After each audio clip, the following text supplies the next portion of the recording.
છે। સ્થાનિક સ્વરાજ્યની ચૂંટણીને લઈને કોંગ્રેસ સક્રિય થયું છે, ત્યારે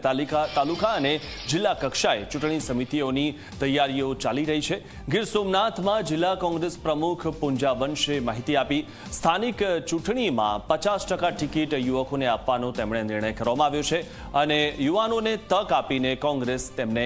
મેદાને ઉતારશે। તો આ વખતે યુવાનોને ટિકિટ આપશે કોંગ્રેસ, કારણ કે જે રીતે અત્યાર સુધીમાં કોંગ્રેસે જેમને ટિકિટ આપી છે તેઓ કોંગ્રેસને કોઈ ફાયદો પહોંચાડી શક્યા નથી, ત્યારે યુવાઓને આ વખતે તક આપી જોશે કોંગ્રેસ અને યુવાઓને આ વખતે કોંગ્રેસ મેદાને ઉતારશે। આખા જિલ્લામાંથી ના લોકોને જિલ્લા કક્ષાએ આવતા જે લોકો જે છે એને મુશ્કેલી ન પડે અને એમના પ્રશ્નોને વાચા મળી રહે, એટલે જિલ્લા કાર્યાલયનું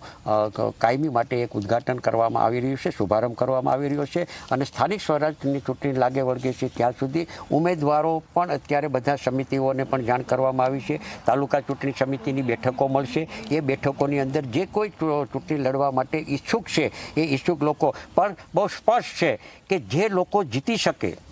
અને જે લોકોને બહુમતી લોકોને ગમતા હોય એવા ઉમેદવારોને, સ્વચ્છ છબી ધરાવતા હોય એવા ઉમેદવારોને કોંગ્રેસ પક્ષ ચૂંટણી લડાવશે અને એમાં ખાસ કરીને પાર્ટી દ્વારા પણ જાહેરાત કરવામાં આવી છે કે આ સ્થાનિક સ્વરાજની ચૂંટણીઓની અંદર યુવાન લોકોને પણ 50% જેટલી તકો આપવામાં આવે, એ પ્રકારે પાર્ટીએ પણ એક રણનીતિ નક્કી કરી